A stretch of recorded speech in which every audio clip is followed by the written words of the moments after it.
أخبرني الآن وزير الداخلية أنه لم يطلق خرطوش على المتظاهرين. الولد بياخد 200 جنيه ووجبتين وبياخد شريط برشام ترامادول. انا مسكت الدكتور مصطفى قلت له تعالى نروح التحرير. المتظاهرين الموجودين في التحرير دلوقتي هم نفس المتظاهرين بتوع 25 يناير. قال لي ما نعرفش ولا واحد فيهم. شلة بلطجية موجودة الآن يا ريس بتحاول تدمر البلد. اللي عاوز يتظاهر ليه يروح لوزارة الداخلية. عندنا ناس في قرية من القرى بيطلبوا أهليهم كل واحد ياخد 200 جنيه يومي. مين اللي بيدي ال 200 جنيه يا ريس؟ ال 200 جنيه اللي بياخدها كل يوم مين اللي بيديها له؟ مين اللي بيوجه له وجبتين يوميا يا ريس؟ المفروض ان احنا نقف مع الداخلية مش نقف ضد الداخلية. احنا بنحاول نحاكم وزير الداخلية عشان شوية بلطجية ما لهمش انتماء لا للبلد ولا لأي وطن ولا لأي دين. يا ريس لازم نفهم ان في مؤامرة على البلد. لازم نفهم ان احنا كلنا بنضيع.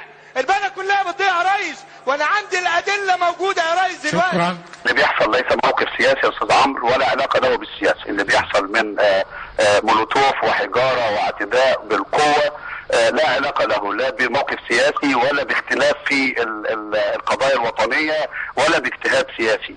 يعني هو دافع بحاله من الفوضى لا علاقه له لا بسياسه ولا بالديمقراطيه ولا باختلاف في الاجتهاد الوطني ولا باي شيء. والعناصر اللي امسكنا بها الان او امسكت بها قوات الشرطه الان وهي تحاول ان تقفز من فوق اسوار مجلس الشورى عناصر اجراميه لا علاقه لها بثوره ولا بثوار ولا بسياسه ولا بفرق سياسيه. المشكله ان مش كل ما حد يجي يطلب من الاخوان ينزلوا مليونيه ننزل. ليه؟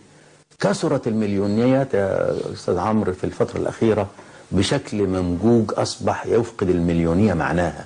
يعني المفروض المليونية دي يعني تبقى في الأمور العظيمة المتفق عليها. حضرتك تتذكر محمد محمود 1 محمد محمود 2 أحداث يعني هذه الأحداث اللي بمر بيها تكررت. مجموعة من الصبية المأجورين اللي بيقوموا بتدمير المنشآت بيكون في حالة استنكار ليهم. لكن المرة دي الحقيقة الشرطة نجحت ان هم تفصلهم عن المتظاهرين الحقيقيين.